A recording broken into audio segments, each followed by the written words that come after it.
True friendship.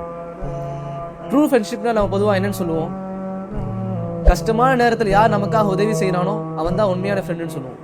ஆனா ஒரு உண்மையான நட்புக்கு இருக்கக்கூடிய அடையாளம் என்னன்னு சொன்னா, அவனை பார்க்கும் பொழுது அல்லாஹுடைய சிந்தனை ஏற்பட்டால், அவனை பார்க்கும் பொழுது ஈமான் அதிகரித்தால் அவன்தான் ஒரு உண்மையான நண்பன்.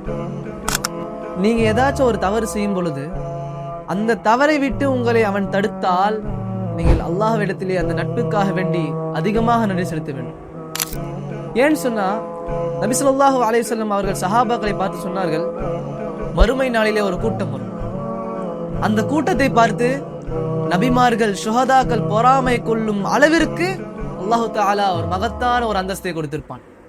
உடனே சஹாபாக்கள் அனைவரும் ஆச்சரியத்துடனும் ஆர்வத்துடனும் கேட்டார்கள், யா ரசூலல்லாஹ் மன்ஹும், அல்லாஹ்வின் தூதரே அவர்கள் யார்?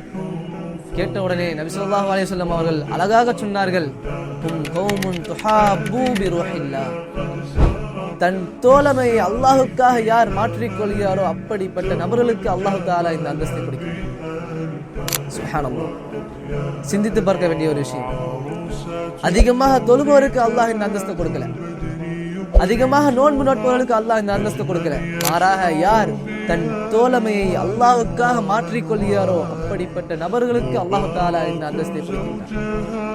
எனவே இன்ஷா அல்லாஹ் நம்முடைய தோழமை இவ்வாறு இருக்க வேண்டும் என்று அல்லாஹ்விடத்தில் அதிகமாக துஆ கேட்க வேண்டும். இதற்கான துஆவை கமெண்ட்ல பின் பண்ணி வைக்கிறேன். மீண்டும் ஒரு வீடியோவில் சந்திப்போம். அஸ்ஸலாமு அலைக்கும் வரஹ்மத்துல்லாஹி வபரகாத்துஹு.